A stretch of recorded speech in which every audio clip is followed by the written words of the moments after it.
रायपुर में बाइक चोरों को लेकर पुलिस ने पहल की शुरुआत की है। क्या कुछ पहल पुलिस द्वारा किया गया, विस्तार से बताते हैं। पुलिस ने शहर के कई चौक चौराहों पर बाइक चोरों को पकड़ने के लिए पोस्टर लगाए हैं। रायपुर पुलिस ने करीब 48 चोरों की तस्वीरें इन पोस्टर्स पर लगाई है। रायपुर योजना 4 से 5 बाइक चोरी हो चुकी है और रोजाना 4 से 5 बाइक चोरी हो रही है रायपुर में, जिसको लेकर पुलिस ने अब एक्शन लिया है। चोर बहुत ही चालाकी के साथ वारदात को अंजाम दे रहे हैं। यही वजह पुलिस ने इन चोरों को पकड़ने के लिए जनता की मदद की मांग की है।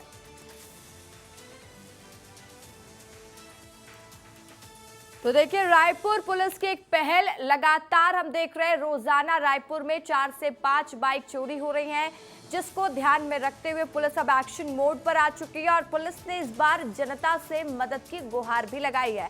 पोस्टर लगाए गए हैं और पोस्टर के माध्यम से उन चोरों की तस्वीर को लगाया गया है कि लोग इन चोरों को देखें तो जानकारी पुलिस तक पहुंचा सके और ऐसे लोगों से सतर्क भी रह सके।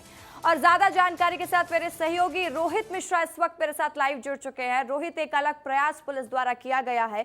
चोरों की तस्वीरों को ही सामने पोस्टर द्वारा लगा दिया गया है कि लोग भी इन चोर को पहचान जाएं, सतर्क रहें और साथ ही पुलिस को भी जानकारी दे दें। जानकारी दीजिएगा कि पुलिस ने ये स्ट्रैटेजी क्यों अपनाई और क्या कुछ अपडेट इसको लेकर आपके पास है।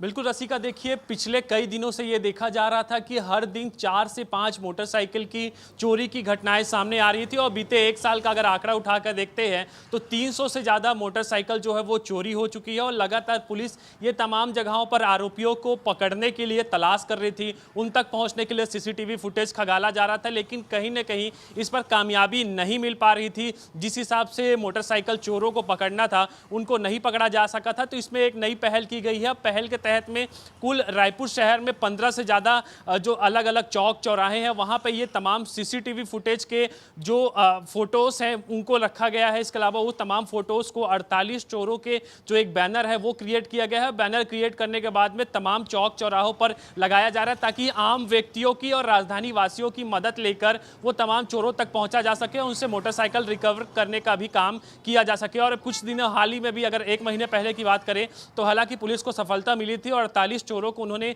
48 मोटरसाइकिल को उन्होंने रिकवर किया था। लेकिन अभी भी लगातार जो आंकड़ा है वो मोटरसाइकिल चोरी का बढ़ रहा है। ऐसे में ये पहल की गई है। अब देखना ये है कि पहल का कितना अच्छी असर है, अब कितनी कामयाब पुलिस इस पर होती है और जो कोशिश है चोरों को पकड़ने की और लोगों को सतर्क करने की, अब देखना होगा कि जनता इसको किस तरीके से समझती है। रोहित, तमाम जानकारी के लिए शुक्रिया आपका। हाईकोर्ट ने शराब घोटाले में फंसे अनवर ढेबर की जमानत याचिका खारिज कर दी। इस वक्त की बड़ी जानकारी हम आप तक पहुंचा रहे हैं। आपको बता दें कि ढेबर ने मेडिकल ग्राउंड पर अंतरिम जमानत की मांग की थी और इस प्रकरण में 10 जून के बाद अंतिम सुनवाई होगी। वहीं इसी मामले में नितेश और यश पुरोहित को हाईकोर्ट से राहत मिली है। कोर्ट ने अगले आदेश तक कार्रवाई न करने के निर्देश देते हुए जांच में सहयोग देने के भी निर्देश दिए हैं। बता दें कि ईडी ने अनवर ढेबर को 2000 करोड़ रुपए की शराब घोटाला का आरोपी बनाया है और मई में ईडी ने अनवर ढेबर को अरेस्ट किया है।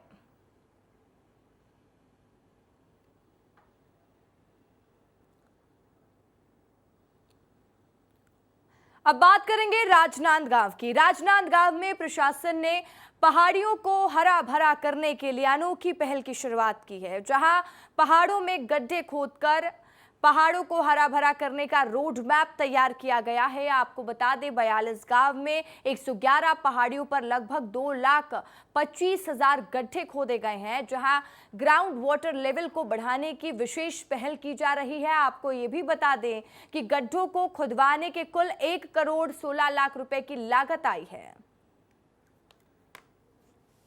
अभी अनडिवाइडेड राजनांदगांव में मिशन जल रक्षा करके अब हम लोग एक अभियान चला रहे हैं, जिसमें जल संवर्धन के जो स्ट्रक्चर्स होते हैं जैसे मिनी पर्कुलेशन टैंक और स्ट्रैगर्ड ट्रेंचेस वगैरह, वो सारे नरेगा के माध्यम से GIS की मदद लेके लिए जा रहे हैं।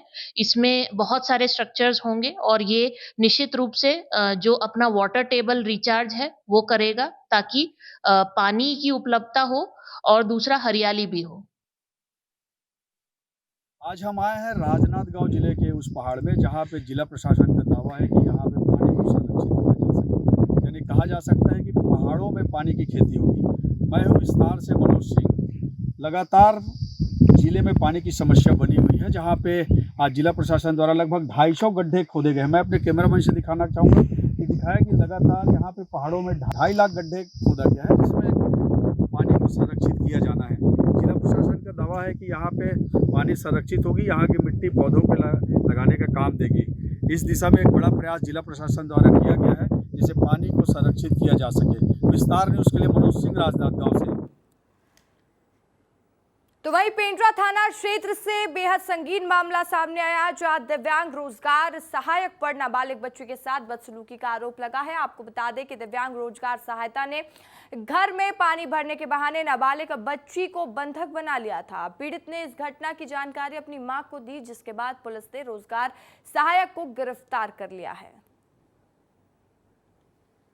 पेंड्रा थाना अंतर्गत 20 तारीख को एक नाबालिग बच्ची के साथ में दुष्कर्म का मामला सामने आया है, जिसमें परिजनों ने ऐसी शिकायत प्रेषित की थी। बहुत गंभीरता से मामले को देखते हुए एसडीओपी निकिता तिवारी के नेतृत्व में एक टीम बनाई गई थी और सूक्ष्मता के जांच के बाद में उसको तस्दीक किया गया और सही पाए गए। इसमें पॉक्सो और 376 धारा के अंतर्गत एफआईआर पंजीबद्ध करके जो आरोपी है उसको गिरफ्तार कर लिया गया है। बलरामपुर जिले के राजपुर थाना क्षेत्र में एक पंचायत सचिव ने अपने ही घर में किराए में रहने वाली 13 साल की नाबालिग बच्ची के साथ बलात्कार की घटना को अंजाम दिया। पीड़िता आरोपी को चाचा बोलती थी और इसी का नाजायज फायदा उठाकर आरोपी ने उसके साथ दुष्कर्म की वारदात जैसी घिनौनी हरकत को अंजाम दिया। मामले में पीड़िता के परिजनों की रिपोर्ट पर पुलिस ने आरोपी को गिरफ्तार कर लिया है। आपको बता दें कि आरोपी का नाम अजय कुमार सांडल है, जो कि ग्राम गोपालपुर में पंचायत सचिव के पद पर कार्यरत है।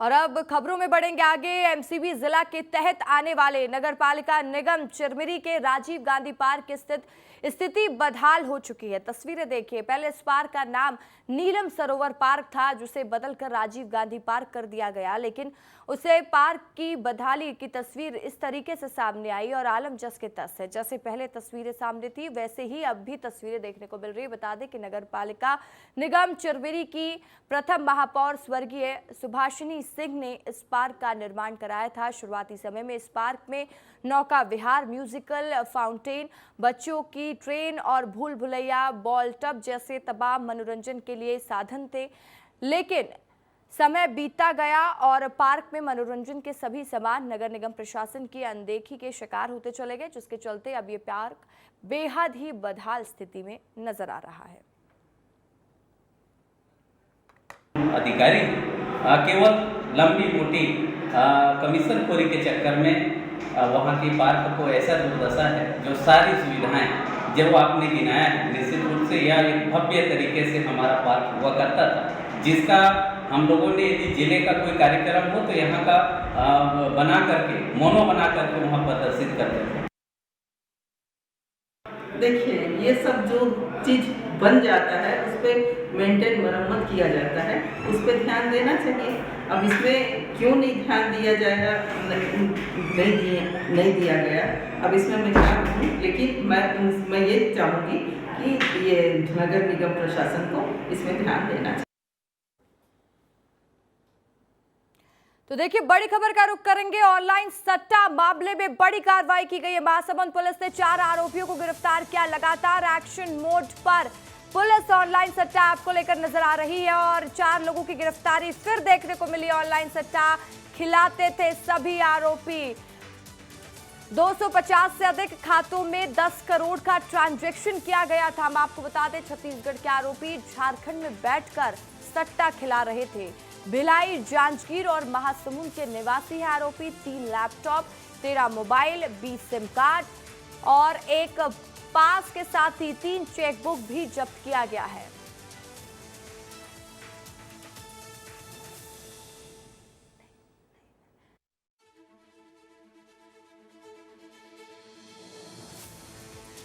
क्योंकि इस वक्त मेरे साथ लाइव जुड़ चुके हैं जशांक। लगातार हम देख रहे हैं कि ऑनलाइन सट्टा को लेकर पुलिस कार्रवाई करती हुई नजर आ रही। बड़ी सफलता महासमुंद पुलिस को हाथ लगी। 4 आरोपियों की गिरफ्तारी हो चुकी है। क्या क्या पहलू सामने आए हैं, पुलिस की तरफ से क्या जानकारी मिल रही है, जानकारी दीजिएगा। जी देखिए, ऑनलाइन सट्टा पर महासमुंद पुलिस और साइबर सेल ने बड़ी कार्रवाई की है।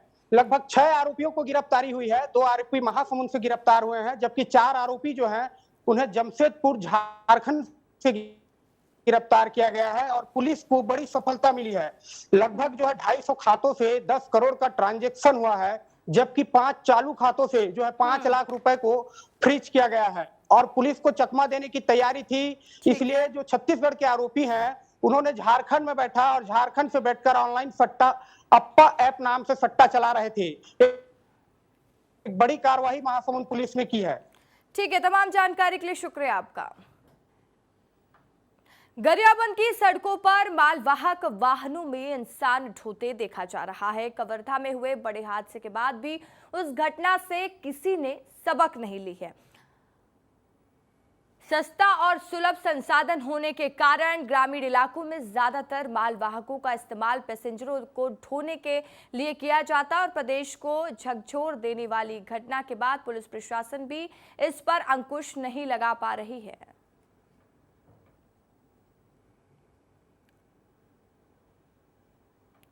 और अब बात कर लेते हैं दंतेल हाथियों के आतंक की। पेंड्रा में दंतेल हाथी अपने दल से बिछड़कर मरवाही के जंगल में पहुंच गया। ऐसा माना जा रहा है कि दंतेल हाथी कोरिया के जंगल से मरवाही पहुंचा है।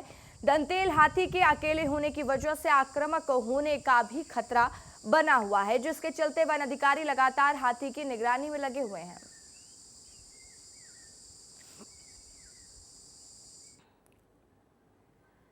देखिए, इस वक्त तेज गर्मी है और भीषण गर्मी में खाने पीने की तलाश में जंगल से भटककर भालू गांव के नजदीक पहुंच चुका है। ये भालू मरवाही रेंज के नरौर गांव के सरहदी इलाके में विचरण कर रहा है। आपको बता दें, मरवाही वन मंडल में विशेष रूप से भालू को संरक्षित देने के लिए बनाए गए इस परियोजना के तहत क्षेत्र में जमकर भ्रष्टाचार हुआ, जिसके कारण अब जंगली जानवर खाने पीने की तलाश में जंगलों से निकलकर गांव के सरहदी इलाके और रिहायशी इलाके में पहुंच जा रहे हैं। वहीं भालू का ग्रामीणों से आमना सामना होने पर भालू मानव द्वंद भी बढ़ रहा है।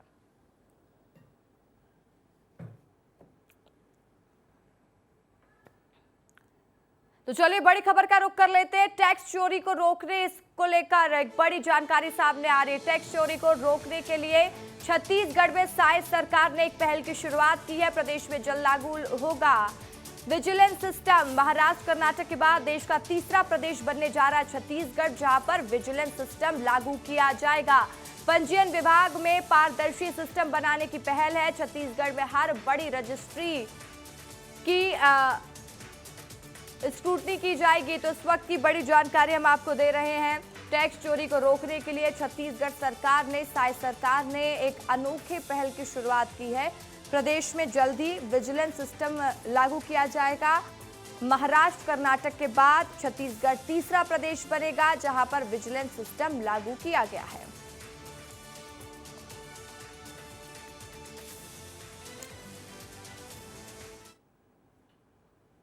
रायपुर से एक और खबर सामने आ रही है। 6वें चरण की तैयारी में जुटे हैं सियासी दल। छत्तीसगढ़ बीजेपी के नेता बिहार, झारखंड, ओडिशा में तैनात हैं। कांग्रेस के 11 नेता कर रहे हैं हरियाणा के सिरसा में प्रचार प्रसार। मंत्री बृजमोहन अग्रवाल ओडिशा में कर रहे हैं लगातार प्रचार। लता उसेंडी भी संभाल रही है ओडिशा में प्रभार। तो वहीं झारखंड में मंत्री रामविचार नेताम चुनावी कमान संभाले हुए नजर आ रहे हैं। रायबरेली की अगर बात करें तो रायबरेली में राधिका खेड़ा कर रही हैं भारतीय जनता पार्टी के लिए प्रचार।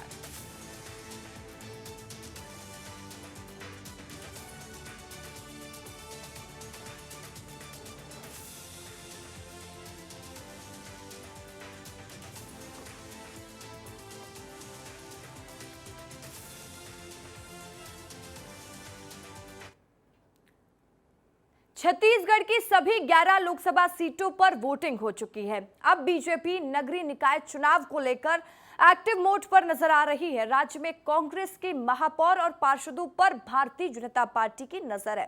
नगरीय निकाय चुनाव के पहले बीजेपी बकायदा प्रवेश अभियान चलाने की तैयारी कर रही है और इसमें नाराज नेताओं से संपर्क किया जाएगा और उनको बीजेपी में शामिल भी करवाया जाएगा। साथ ही अभी राज्य के सभी 14 नगरीय निगम में कांग्रेस के महापौर का कब्जा है। देखिए रिपोर्ट कि किस तरीके से भारतीय जनता पार्टी प्लानिंग कर रही है और क्या रणनीति है बीजेपी की।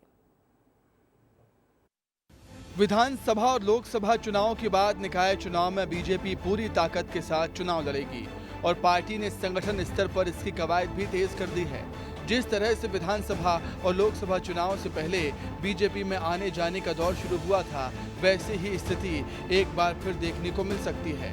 बीजेपी 4 जून के बाद निकाय चुनाव की रणनीति तय करेगी, जिसमें 14 नगर निगम के साथ ही 122 नगर पंचायत और 48 नगर पालिका को लेकर प्लान तैयार किया गया है।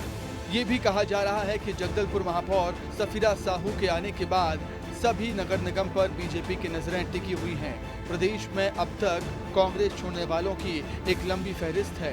चंद्रशेखर शुक्ला पूर्व महामंत्री कांग्रेस, रामविलास साहू प्रदेश अध्यक्ष किसान कांग्रेस, शिशुपाल सोरी पूर्व विधायक कांग्रेस, प्रमोद शर्मा पूर्व विधायक कांग्रेस, विधान मिश्रा पूर्व विधायक कांग्रेस, सीमा बघेल पूर्व मुख्यमंत्री भूपेश बघेल की भाभी, शंकरलाल साहू उपाध्यक्ष कांग्रेस ओबीसी विभाग, वाणी राव पूर्व महापौर कांग्रेस, अनीता रावटे पूर्व प्रदेश अध्यक्ष महिला कांग्रेस। इस मामले को लेकर डिप्टी सीएम अरुण साव ने कहा कि विधानसभा और लोकसभा चुनाव के पहले बड़ी संख्या में लोग बीजेपी में आए, नगरीय निकाय चुनाव के पहले भी बड़ी संख्या में लोग बीजेपी में शामिल होंगे। जनहित के कामों के कारण, पार्टी के रीति नीति के कारण तो विधानसभा चुनाव से पहले भी बड़ी संख्या में लोग भारतीय जनता पार्टी में शामिल हुए थे।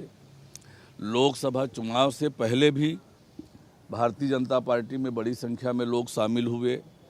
नगरीय निकाय चुनाव से पहले भी भारतीय जनता पार्टी में जो शामिल होना चाहेंगे। कांग्रेस पार्टी की क्या प्लानिंग है, इस पर संचार प्रमुख सुशील आनंद शुक्ला ने अपना बयान दिया है। उन्होंने कहा कि बीजेपी प्रलोभन और लालच देकर दूसरे पार्टी के नेताओं को बीजेपी में शामिल कर रही है।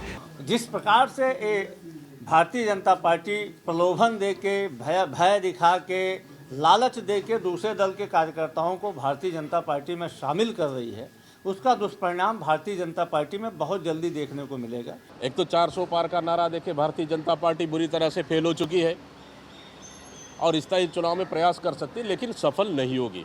विधानसभा और लोकसभा चुनाव के दौरान कांग्रेस के बड़े नेता बड़ी संख्या में पार्टी से नाराज होकर बीजेपी में शामिल हुए थे। एक बार फिर नगरीय निकाय चुनाव नजदीक हैं। दिसंबर में 10 नगर निगम में चुनाव होगा।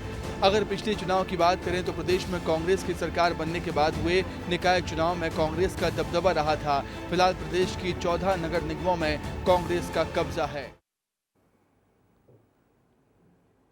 13 से 15 जून के बीच मॉनसून छत्तीसगढ़ पहुंच जाएगा। मौसम विभाग द्वारा बड़ी जानकारी सामने आ रही है। मौसम विभाग ने मॉनसून को लेकर अनुमान जताया। 31 मई तक केरल पहुंचेगा मॉनसून और हाल ही में अंडमान निकोबार पहुंच चुका है मॉनसून।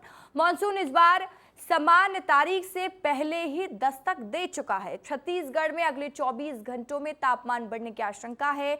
कई जिले में हल्की से मध्यम बारिश की संभावना भी मौसम विभाग ने जताई है।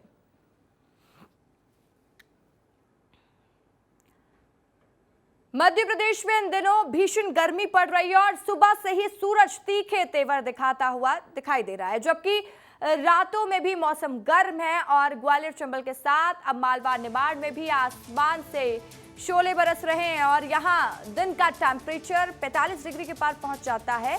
मौसम विभाग के मुताबिक 24-25 मई से पूरा प्रदेश लू की चपेट में आ जाएगा और प्रदेश के कई जिलों में पारा 45 डिग्री के पार पहुंच गया है। रतलाम सबसे हॉट रहा है और यहां दिन का तापमान 45.6 डिग्री सेल्सियस तक पहुंच जा चुका और वहीं दतिया में पारा 45.5 डिग्री सेल्सियस, गुना में 45.4 डिग्री सेल्सियस तो ग्वालियर में 45 डिग्री सेल्सियस तापमान दर्ज किया गया। और हर जगह का तापमान आपको बता देते हैं। भोपाल में 43.3 डिग्री, उज्जैन में 44.1 डिग्री, टीकमगढ़ में 44.2 डिग्री, खजुराहो में 44 डिग्री, इंदौर में 42.8 डिग्री और जबलपुर में 41.8 डिग्री तापमान दर्ज किया गया है।